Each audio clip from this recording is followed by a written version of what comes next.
Hi dear, super കൺമണി സീരിയലിൻ്റെ latest episode റിവ്യൂയിലേക്ക് എല്ലാ കൂട്ടുകാർക്കും സ്വാഗതം.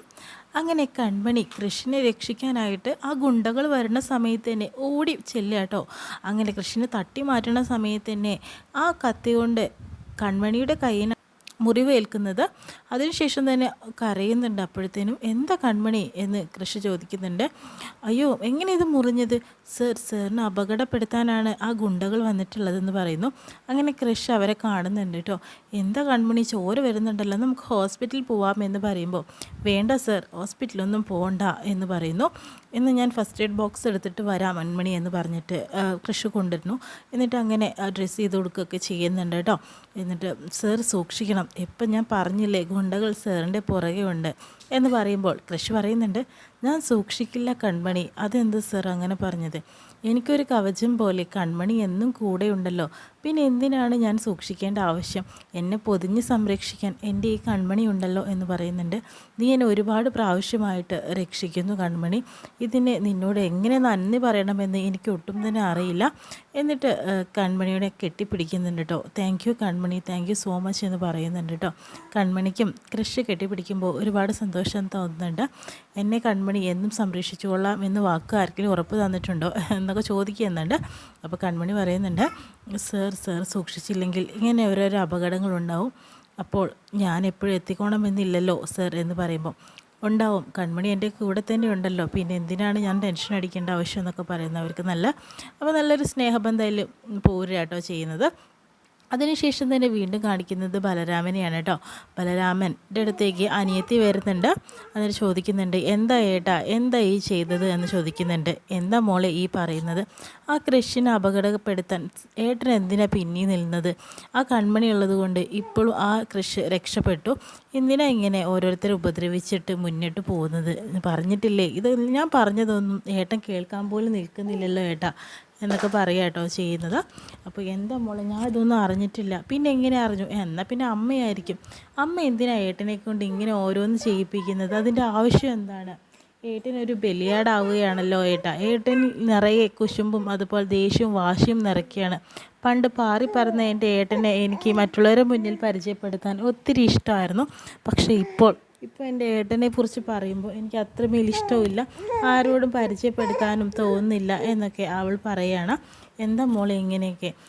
ഞാൻ അറിഞ്ഞിട്ടുള്ള കാര്യമല്ല ഇതൊന്നും എന്നൊക്കെ പറയുമ്പോൾ ഏട്ടൻ അറിഞ്ഞിട്ടുള്ള കാര്യം തന്നെയാണ്, അല്ലെങ്കിൽ ഇങ്ങനെ സംഭവിക്കില്ലല്ലോ. പിന്നെ ആ കൃപ, ആ പാവം കുട്ടിയെ ഏട്ടനോട് എന്ത് പിഴച്ചു? ആ പാവം കുട്ടിയെ ആക്സിഡൻറ്റിലാക്കി. എന്താ ഏട്ടാ ഇങ്ങനെയൊക്കെ ചെയ്തത്? എന്താ പാവം കുട്ടി നിങ്ങളുടെ എന്ത് തെറ്റാണ് ചെയ്തത്? എന്നിട്ട് അവൾ മരിച്ചില്ല എന്നറിഞ്ഞപ്പോൾ എന്തൊക്കെയാണ് അവൾ മരിച്ചില്ലല്ലോ എന്ന് പറഞ്ഞിട്ട് സങ്കടപ്പെടുന്ന ഏട്ടൻ, അതുപോലെ അമ്മ.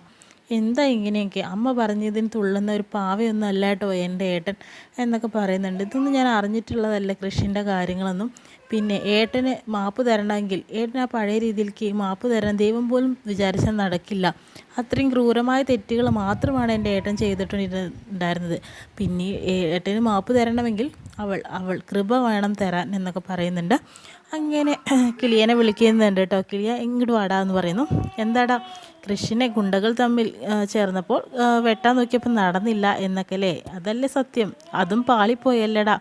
ആ ബോസേ, എന്ത് ചെയ്യാനാണ്, എനിക്കൊന്നും അറിയില്ല, പെട്ടെന്ന് അത് പാളിപ്പോയി. ആ സക്സസ് ആവണമെങ്കിൽ ബോസിനോട് പറയാമെന്ന് വിചാരിച്ചു, നടന്നില്ല. അങ്ങനെ ക്ലീൻ അടിക്കുന്നുണ്ട് കേട്ടോ. ബോസേ, ഞാൻ മാത്രമല്ല മേഡം കൂടിയും പറഞ്ഞിട്ടാണ് ഞാൻ ഇങ്ങനെയൊക്കെ ചെയ്തത്. കണ്ടോ അമ്മ എന്ത് ഭാവിച്ചിട്ടാണെന്നൊക്കെ അനിയത്തി വീണ്ടും ചോദിക്കുന്നുണ്ട്. അമ്മ എല്ലാവരുടെ മനസ്സിൽ ദുഷ്ടത മാത്രം നിറയ്ക്കുകയാണ്.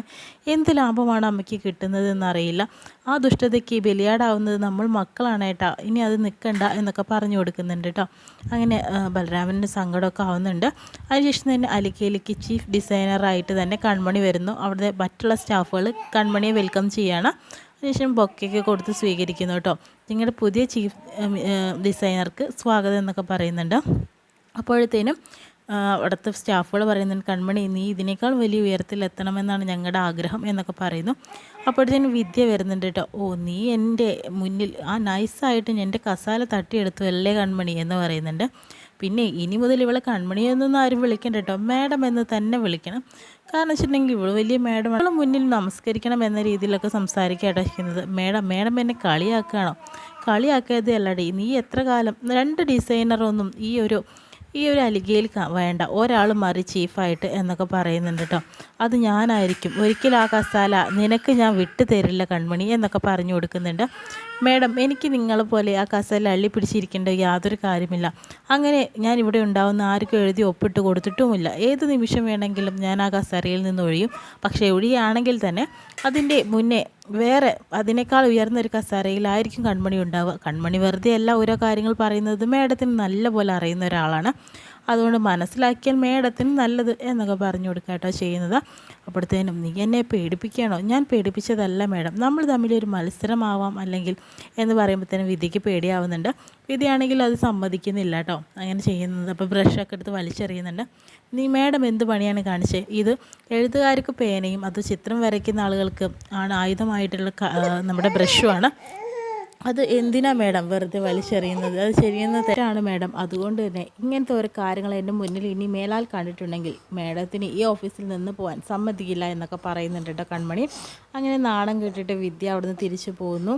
അപ്പോഴത്തേനും അവിടുത്തെ എല്ലാവർക്കും സന്തോഷമാവുന്നുണ്ട്. മേഡത്തിന് ഇത് കിട്ടേണ്ടത് തന്നെയാണ് കൺമണി ഉള്ളത്തോളം എന്തായാലും മേഡത്തിന് നല്ലൊരു എതിരാളി തന്നെയാണെന്നൊക്കെ പറയുന്നുണ്ട് കേട്ടോ. അങ്ങനെ നമ്മളെ കൺമണി പോയിട്ട് ദേവ്ജിയെ കാണുന്നുണ്ട് കേട്ടോ. കാലിൽ തൊട്ട് അനുഗ്രഹമൊക്കെ മേടിക്കുന്നുണ്ട്. ഇന്ന് ചീഫായിട്ട് തന്നെ കൺമണി ഇവിടെ സ്ഥാനം ഏൽക്കുകയാണ്.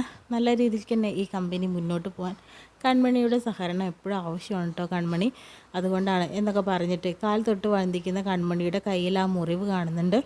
എന്താ കൺമണി ഇത് പറ്റിയത്? അത് സർ ഒന്നുമില്ല. എന്താ കൺമണി, എന്തുണ്ടെങ്കിലും എന്നോട് പറയുമെന്ന് പറയുന്നുണ്ട്. സർ അത് ആരോടും പറയരുത്, എന്തുണ്ടെങ്കിൽ പറയും കൺമണി. ക്രിസ് ഗുണ്ടകൾ വന്ന് ആക്രമിക്കാൻ നോക്കിയ സമയത്ത് ഞാൻ തട്ടി മാറ്റിയപ്പോൾ എനിക്ക് പറ്റിയതാണ് ഈ അപകടം എന്ന് പറയുന്നു. ഞാൻ പ്രതീക്ഷിച്ചതാണ് കൃഷിൻ്റെ പുറകെയും സാഗറിൻ്റെ പുറകെയൊക്കെ ആ ബലരാമൻ തന്നെയാണ് ഇതിന് എതിരാളിയായിട്ട് നിൽക്കുന്നത്. അവൻ അലികയെ നശിപ്പിക്കും. സാഗറിനോട് പറഞ്ഞിട്ട് കാര്യമില്ല. സാഗർ അവനെ മകനെപ്പോലെയാണ് ഇപ്പോൾ കരുതിയിരിക്കുന്നത്. അതുകൊണ്ട് തന്നെ ബലരാമൻ എല്ലാം കൊണ്ടും നമുക്ക് എതിരാളി തന്നെയാണ്. അവനെ സൂക്ഷിക്കേണ്ടത് അത്യാവശ്യമാണെന്നൊക്കെ പറയുന്നു. കൺമണി, എന്തായാലും കൃഷ്ണനെ നീ രക്ഷിച്ചു. എല്ലായിടത്തും നിൻ്റെ ഒരു കണ്ണ് അത്യാവശ്യമാണെന്ന് പറയുന്നു. ദേവ്ജി ഇത് ആരോടും പറയരുത്. കൃഷ് സാറ് പറഞ്ഞിട്ടുണ്ടായിരുന്നു എന്നോട് ആരോടും ഈ ഒരു രഹസ്യം പറയരുത്. ഈ സംഭവം നടന്ന കാര്യം ആരോടെങ്കിലും പറഞ്ഞിട്ടുണ്ടെങ്കിൽ അത് കൂടുതൽ വഷളാവും.